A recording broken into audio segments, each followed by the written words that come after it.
Boy, what a group. It has been so inspiring to meet so many of you and to hear your ideas. And that's what I want to talk about this morning. Your ideas, your big, bold, transcendent ideas that are the currency of the 21st century. You are only as valuable as the ideas that you have to share. And yet, many people can have a great idea, but if you cannot communicate the story behind that idea in a way that is deeply meaningful to your listener, then what does it matter? I believe that the ability to communicate your ideas and to tell your story persuasively is the single greatest skill that will help you accomplish your dreams and move your brand and your product forward. As Vinod suggested, I study communication skills. I wrote a book. It became an international bestseller. It was called The Presentation Secrets of Steve Jobs, because I considered Steve Jobs to be the world's greatest corporate storyteller. I still do. Next, I changed my focus to the TED Conference. It's not so much about the conference itself, but about this TED style, which has now become the gold standard in public presentations. I watched 500 of the best TED Talks. I interviewed great communicators from all over the world. And more importantly, I interviewed neuroscientists to understand the science of persuasion. And I found that in order for your story to connect in a meaningful way, it must have three components. Your story must be emotional, novel, and memorable. You have to have all three or it won't connect. Let's begin with emotion, since we've already been talking about this. You heard it from Mr. Berger yesterday. Vinod Khosla talked about it last night and today. Emotion through storytelling is very important. You have to touch my heart before you reach my head. Last night at dinner, Vinod talked about the entrepreneur and passion. Great entrepreneurs are passionate about their vision. He's absolutely right. Passion is everything. You cannot inspire unless you're inspired yourself. But you have to dig deep and identify what is it about my product or my service that I connect with, that is truly meaningful to me and the lives of my customers. Steve Jobs wore passion on his sleeve. Steve Jobs was not passionate about computer hardware. He was passionate about designing tools to help people unleash their inner creativity. In 1997, Steve Jobs returns to Apple after a 12-year absence. Apple, close to bankruptcy at the time. Watch a video clip from a staff meeting around that time. Listen to the role that passion would ultimately have in revitalizing the Apple brand. Me, marketing's about values. This is a very complicated world. It's a very noisy world. And we're not going to get a chance to get people to remember much about us. No company is. And so we have to be really clear on what we want them to know about us. Our customers want to know who is Apple and what is it that we stand for. Where do we fit in this world? And what we're about isn't making boxes for people to get their jobs done, although we do that well. We do that better than almost anybody in some cases.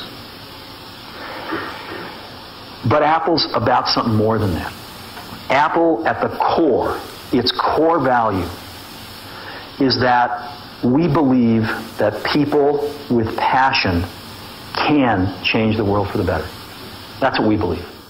I love that quote. People with passion can change the world for the better. Howard Schultz certainly believes that. Howard Schultz, the CEO, the chairman of Starbucks. It's very interesting when you interview, as I do, incredible and inspiring communicators. I write for Forbes, I write for Entrepreneur, I write books. So I have this amazing opportunity to really pick and choose and to interview and profile the world's greatest communicators. When you speak to somebody like Howard Schultz, you realize something very quickly. He's not passionate about the coffee. The coffee rarely comes up in conversation. He's passionate about creating a workplace that treats people with dignity and respect, and how that translates into better customer service. That's a much more interesting story.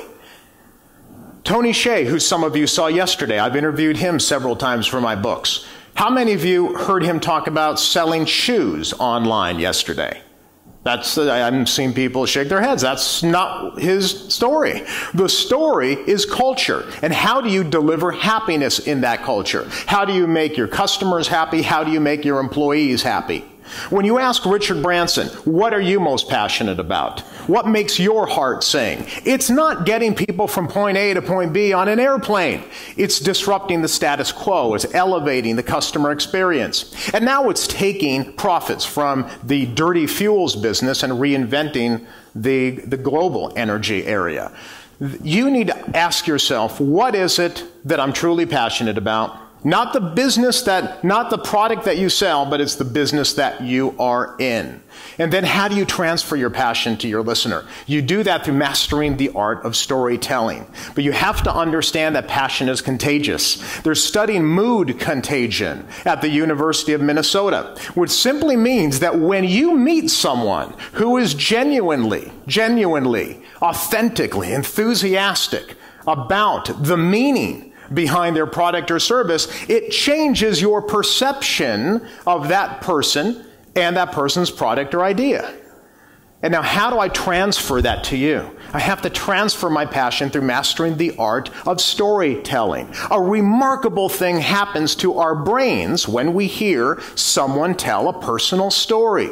This research is being done out of Princeton University. If I tell you a story about my life, the same regions of our brain will actually light up. We are in sync. Researchers call it mind-to-mind coupling. Stories inform, they illuminate, but they also inspire through connecting to human beings. Facebook COO Sheryl Sandberg is learning this. Sheryl, how many of you are familiar with the movement that Sheryl Sandberg has sparked? What is it? Yell it out. Lean in. I argue not one of you would have heard about Lean In if it had not been for a 10-minute talk in 2010 on a TED stage that resulted in a best-selling book that triggered the movement. And why did that video go viral? Why did her 10-minute presentation connect? Recently, Sheryl Sandberg acknowledged that she was going to deliver a presentation, in her words, chock full of data and no personal stories. Chock full of data and no personal stories. A friend of hers, right before the conference, encouraged her to open up, to be more transparent, to reveal her own challenges with being a working mother. Sheryl thought about it for a second, and here's how she opened that now viral TED Talk. Now at the outset, I want to be very clear that this speech comes with no judgments. I don't have the right answer. I don't even have it for myself. I left San Francisco, where I live, on Monday, and I was getting on the plane for this conference, and my daughter, who's 3, when I dropped her off at preschool, did that whole hugging the leg, crying, "Mommy, don't get on the plane" thing. This is hard. I feel guilty sometimes. I know no women, whether they're at home or whether they're in the workforce, that don't feel that sometimes. So I'm not saying that staying in the workforce is the right thing for everyone. My talk today is about what the messages are if you do want to stay in the workforce. And I think there are 3. 1, sit at the table. 2, make your partner. I let that run long because we're going to get back to this power of 3 in just a moment. Stories inform, illuminate, inspire, spark movements. Bryan Stevenson is a civil rights attorney, received the longest standing ovation of any TED Talk in TED's 30-year history. His 2013 TED Talk, he knows how to talk. He knows how to persuade. Bryan Stevenson is a successful lawyer who wins cases before the toughest audience. I know you think VCs are tough. He wins cases before the U.S. Supreme Court justices. There is no tougher audience. He knows how to persuade. He studies persuasion. When you break down his public presentations, here's what you get. Aristotle would call this, Aristotle's the father of persuasion. 65% of Bryan Stevenson's content falls under what Aristotle would call pathos, emotion, storytelling. 25% logos, logic, data, and only 10% ethos. I would argue that most entrepreneurs, especially when they're telling their stories, have that completely reversed. And yet the greatest persuaders in the world, and people like Sheryl Sandberg who spark movements, are more 65% emotion, pathos, storytelling. We need to think about reversing our story. But remember, emotion, you must touch my heart before you reach my head. Stories that spread, stories that connect with people in a meaningful way are also novel. They teach me something new. I love this quote from Dr. A.K. Pradeep, not too far from here in Berkeley. Our brains are trained to look for something brilliant and new, something that stands out, something that looks delicious. When your brain detects something new, unexpected, surprising, it releases dopamine into the system, which acts as a brain's mental save button. Steve Jobs was brilliant at this, which is why I still consider him the greatest corporate storyteller. He understood the notion of novelty and surprise and unexpectedness. His one more thing, I mean, that's a perfect example. How many of you watched the 2007 introduction of the iPhone, either live or have seen the video? What is the one part of the presentation that you remember the most? Excuse me? There are 3 devices that become one product. Yeah, I didn't even have to ask you. I already know that. That's why I'm going to show it to you. Because that was what's called an emotionally charged event. It was new, novel, surprising, unexpected. I had it queued up because that never fails. That's the one section that everybody remembers. There's a reason for that. Here's what happened. A phone and an internet communicator. An iPod, a phone. Are you getting it? These are not 3 separate devices. This is one device. And we are calling it iPhone. Surprise, unexpectedness, a fresh way of looking at an old problem. This is called, what scientists call, an emotionally charged event. Any component of the presentation that sparks joy, fear, surprise, unexpectedness, that teaches you something new and novel. Bill Gates is becoming a real expert at this. I think he is an extraordinary communicator of complex topics, and he's making them very, very simple and meaningful and powerful. Many of you remember his 2009 TED Talk on malaria and how malaria is spread. What do you remember the most? The mosquitoes, of course. Do you know what percentage of that entire presentation the mosquitoes took up? Less than 2%. But you remember it for the same reason you remember all of the events surrounding you around 9/11, where you were, the faces of people who were in your presence, little details. You remember it because it was an emotionally charged event. Malaria, even the million deaths a year caused by malaria greatly understate its impact. Over 200 million people at any one time are suffering from it. Means that you can't get the economies in these areas going because it holds things back so much. Now, malaria is, of course, transmitted by mosquitoes. I brought some here so you could experience this. We'll let those roam around the auditorium a little bit. There. There's no reason only poor people should have the experience.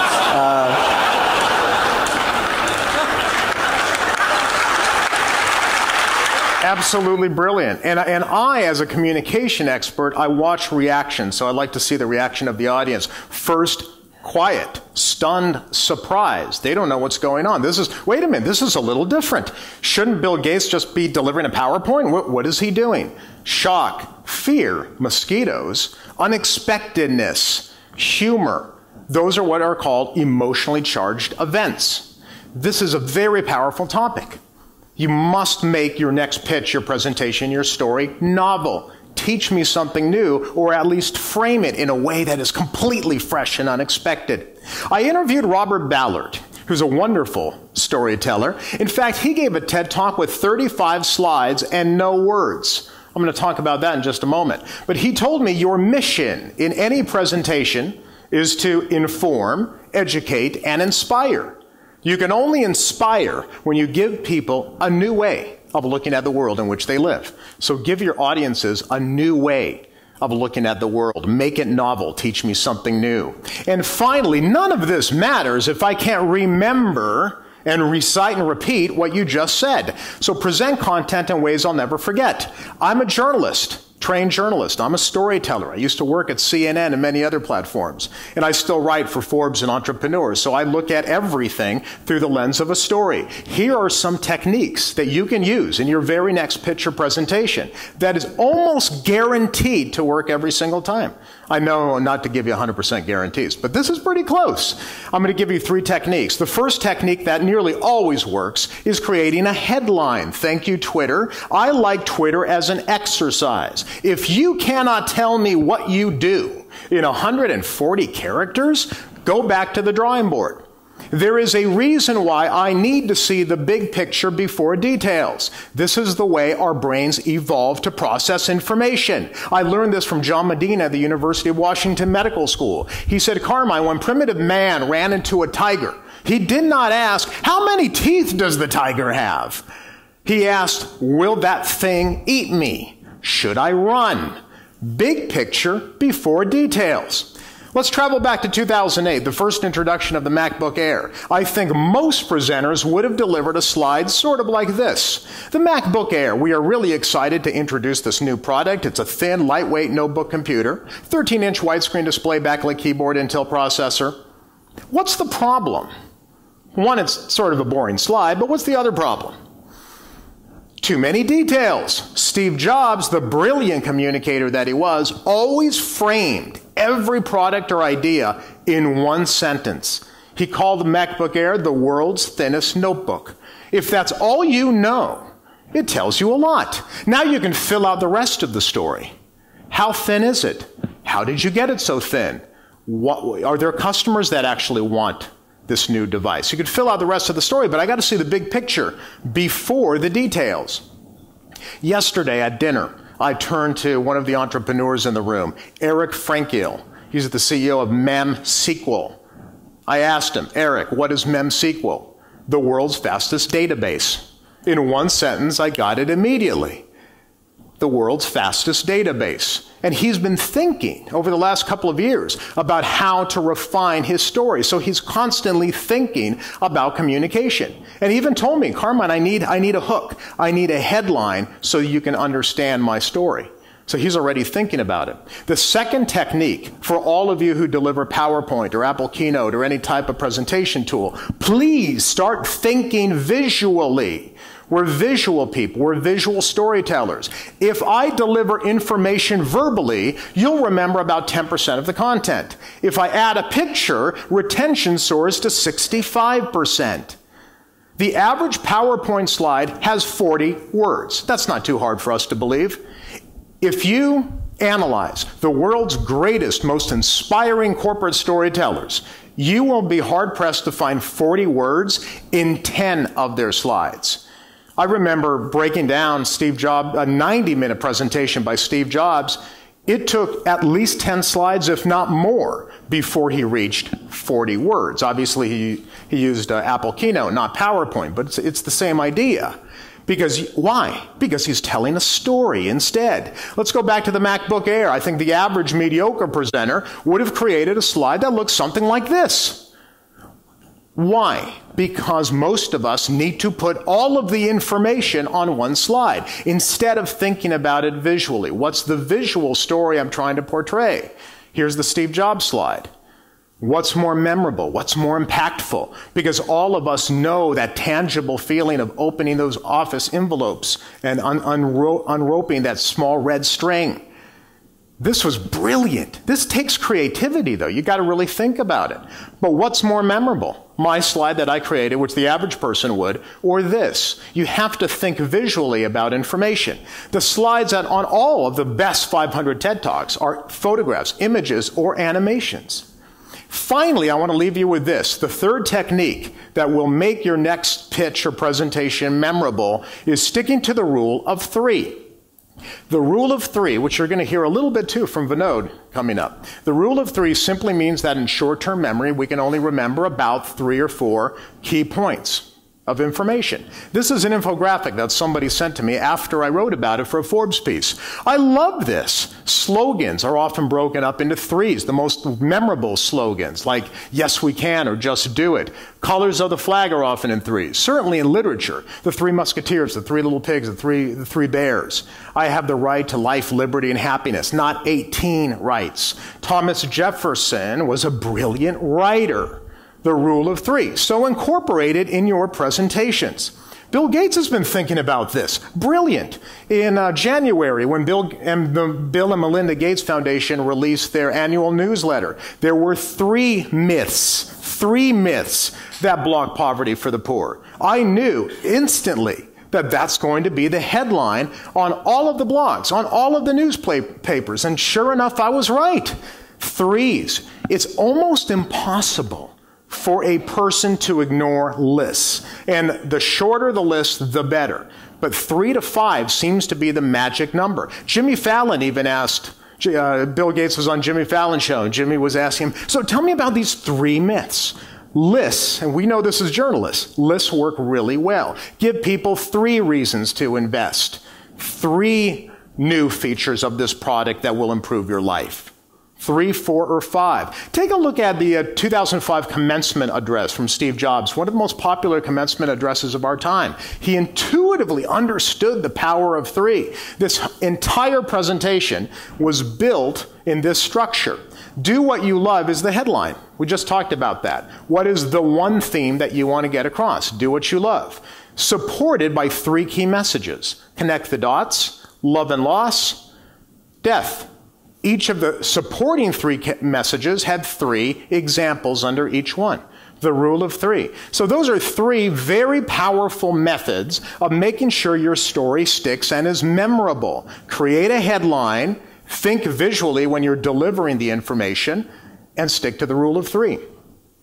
Those are the 3 components that all inspiring stories share. They are emotional, novel, memorable. You need to have all 3. But finally, I just want to end on this note. Don't forget that you're selling dreams, not products. Nobody cares about your idea. Nobody cares about your product. They care about themselves. We're a little self-absorbed as people. We care about our hopes, our goals, our dreams, our ambitions. If you can communicate your story in a way that connects your idea to my life, and you can show me clearly and compellingly how your product or idea will help me prosper, will help me reach my goals and my dreams, that's when you win me over. Thank you for inviting me. Vinod, thank you very much for inviting me. I appreciate it. Thank you. We can take a couple of questions if there are questions.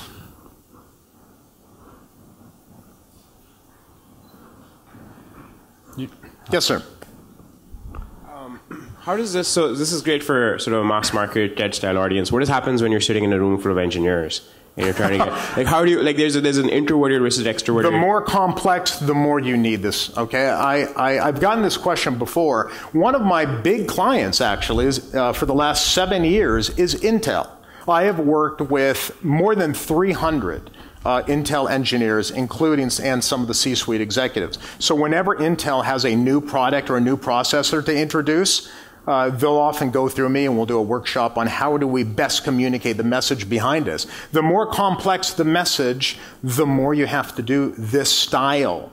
Okay? It means, what's my headline? How many? There's 3 features of this new processor that will improve your life. What is the problem that I'm solving? What is the villain and the hero is what we call it. I actually did a lot of this material I used when I worked with nuclear scientists at Lawrence Livermore Lab and in Albuquerque, New Mexico. Nothing is more complex than nuclear science. So you can actually take this. The more complex, the more you need to tell your story in a way that is clear, concise, engaging, meaningful, and impactful. Alan Mulally at Ford actually called me after I wrote Presentation Secrets, and he's evolved his style of presentation based on that. So again, complexity, you have to really think through your story first. Vinod and I have talked about this. Most people talk before they understand their story. Yes. Can you talk a little bit about how a company can generate the same effect when it's not a presentation, but rather a website or a homepage, where you have a few seconds to get the most critical elements across? Do you have some examples, or maybe you can give, of sites that do it very well? Dr. A.K. Pradeep and Dr. Pradeep works with advertising, packaging, design. I said, who does it best? What website does something very similar? He said, Apple. I said, do you have any other websites? He said, yes, Apple and Apple. So here you go. If you go to the Apple website, and now many other websites are doing this in a very similar way, it's a detraction of the clutter. What do most websites do? And actually, new products. What do most engineers like to do? We add the clutter. We add new information. Instead, the Apple website, when there's a new product or a new initiative, they strip everything out. You can still find it under the drop-down tabs. It still exists, but it's hidden behind simplicity. They want you to focus on one thing. So you need to decide, what is the one thing that I want my audience to focus on? And it should be very consistent in the stories you tell. Through the PowerPoint you tell, and the website, everything needs to be coordinated and consistent. So when Steve Jobs introduced the world's thinnest notebook, the drop-down signs came down immediately in the Apple stores, the world's thinnest notebook, and that's all you saw on the Apple web page, introducing the world's thinnest notebook. So all of your messaging must be coordinated across all channels. Good question. Well, thank you. Thank you. Thank you, Vinod. Thank you, Vinod.